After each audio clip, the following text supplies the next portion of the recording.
Hello everybody, my name is Matt Tebbett. I work for Pembrokeshire Coast National Park Authority on a project called Stitch in Time. The Stitch in Time project is focusing on invasive species management across catchments in Pembrokeshire, not just in the national park, but across Pembrokeshire as a whole. Our focus, the project's focus, my focus has been on 3 species, but today we're in my garden and I'd like to show you how to identify Himalayan balsam. Okay, so this is Himalayan balsam. I've been watching this individual grow from 2 small little leaves back in March. There was 2 of them. This is one. Here's the other. The best way to identify it is by its leaf. It has a serrated leaf. It can have a red vein. It can be quite fleshy and green. But the big point here is the 3 leaves. It grows in a whorl of 3. Now this plant is pretty much on its own apart from its partner here and my bed of brassicas. But it's sending up side shoots from its nodes, and this is essentially another plant. So this will flower and this will set seed itself. They have a hollow stem. So down here is its stem, and it's a very fleshy hollow stem. They're very shallow rooted. Can you see the red root there? So this is a very prolific producer of seed.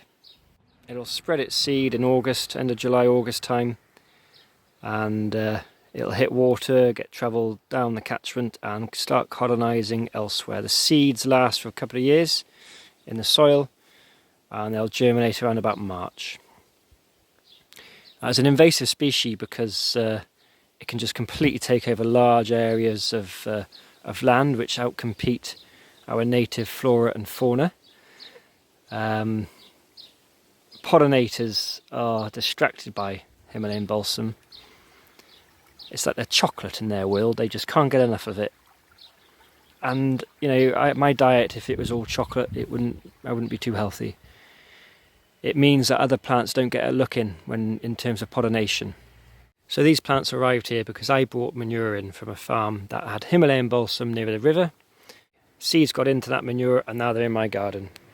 So there's 2 in this bed, and I've had a few more germinate that I've dispatched. The beauty of Himalayan balsam is very easy to control.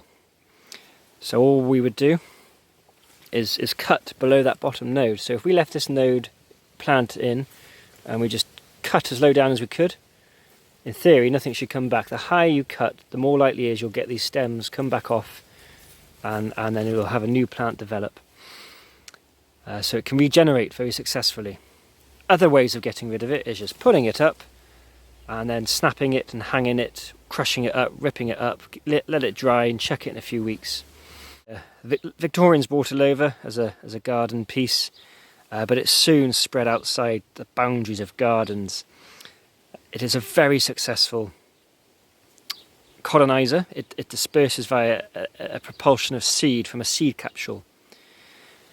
So in July, August, this plant will reach at least 2 meters high, and it will produce pink to white flowers.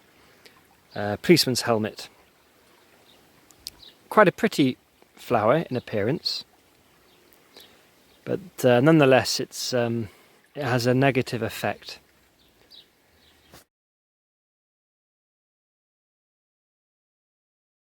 And we are now October the 10th, I think, the weekend of the 10th. And there's one more picking of this left. But I thought, as it's coming to an end now, I'm going to be digging it out and I'm going to dry this stem. It's absolutely huge. But so far, I'm on 3,573 pods.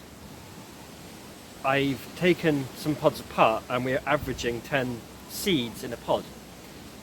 So far I've stopped over 37,000 seeds going into this garden and spreading a lot further. There's a road to my left and it would have easily come along the hedgerows there if left unchecked. So Himalayan balsam is definitely a plant to cut early Ideally cut it in April, May, June, July before it flowers. So good tasks, activities that people can get involved in. Not only the pulling of balsam in the season, but also survey for invasive plants around the national park and Pembrokeshire really. This project works outside of the boundaries of organisations because catchments are like, that's the nature of a catchment really. They don't really abide by boundaries, and nor does this plant. It will cross the line. So it's important to engage and work with as many partners as possible when you're controlling a plant like this. Luckily it's an annual, so it is quite easy to get on top of. But for Himalayan balsam, you can trim it, you can cut it nice and low, and then just follow up then with the successive germination by hand pulling. So the Stitch in Time project is funded by the Welsh Government, the Enabling Natural Resources and Wellbeing Grant, and that comes to an end now in March 22. But what money allows us to do is be very consistent with our approach, a high intensity phase of control, where contractors are getting involved and also volunteers. Obviously through lockdown, volunteers haven't been able to get involved, but hopefully now, as things improve to some extent, smaller group volunteering is being permitted, which is great. But a contractor can be very thorough, very consistent in their visits. So ideally between April and November, October, you'd be wanting to visit a site where there's Himalayan balsam once every 3 to 4 weeks minimum. The Welsh Government are funding some really important work here to safeguard the National Park and the wider catchments of Pembrokeshire, and let's hope it can continue to roll forward because we're making really good gains. So thanks for the funders there. So it's November the 7th. Just finished the last pick. I had 126 pods. So my grand total is 4,016 pods. So potentially save 40,000 odd seeds going into this garden and the wider landscape. So I've been counting the pods, and they actually will put up with a bit of bullying before they're able to be viable to ping that seed out.